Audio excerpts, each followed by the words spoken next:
The 1920s is boom time in America. Money flows and oil wells explode. Though farmers are struggling, cities expand. Skyscrapers go higher than the stock market.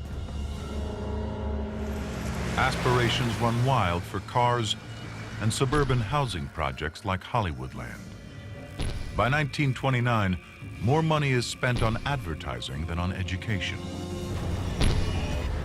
We got a little carried away with consumerism and capitalism, and it bit us in the butt. The boom is built on credit.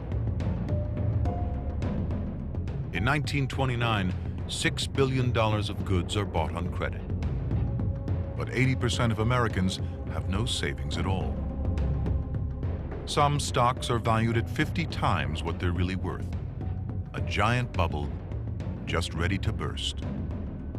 By October 1929, the inevitable happens.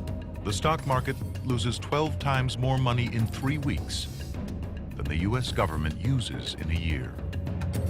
The entire country could have gone down, and almost did, from an economic point of view.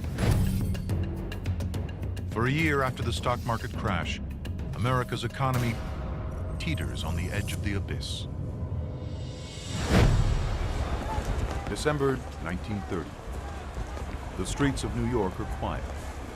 It's been a year since the stock market crash of 1929, but only 2% of the population owns stocks. The other 98% get on with their lives. Until today.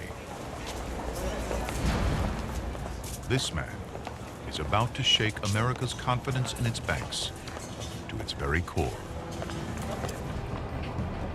He's put his money in his local bank, the Bank of United States.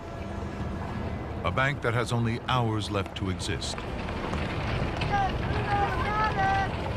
But a newspaper article questions his bank's stability. This is the moment that begins a chain reaction that will shake the whole country's economy. Yet we don't even know the man's name.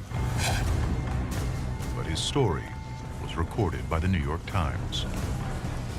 A small merchant in the Bronx went to a branch of the Bank of United States and asked bank officials to dispose of his stock in the institution.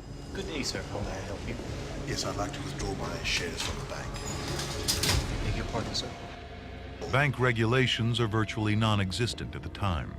Bad real estate investments mean the bank has only kept itself afloat by cooking the books. Good day, sir. How may I be of I'd like to sell my shares. Well, the stock is a good investment, sir. I would advise against the sale. I want my money. The last thing the bank needs is to hand out all its cash. We almost witnessed that fairly recently, and I've seen what can go on, and I've seen travesty. He departed and apparently spread a false report that the bank had refused to sell his stock.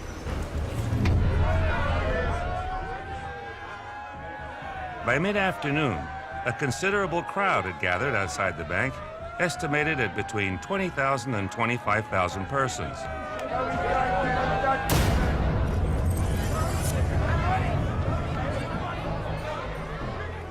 This is the day worry turns to panic. Would the banks go the same way as the stock market? Hysteria spreads like wildfire. $2 million are withdrawn from this branch alone. Even though all the anxious depositors who asked for their money before closing time were given it, the crowd became restless. A squad of police were sent in to control them.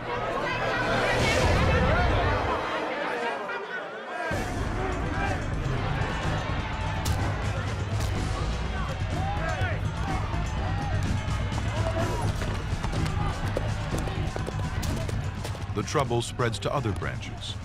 By the next morning, the Bank of United States has collapsed.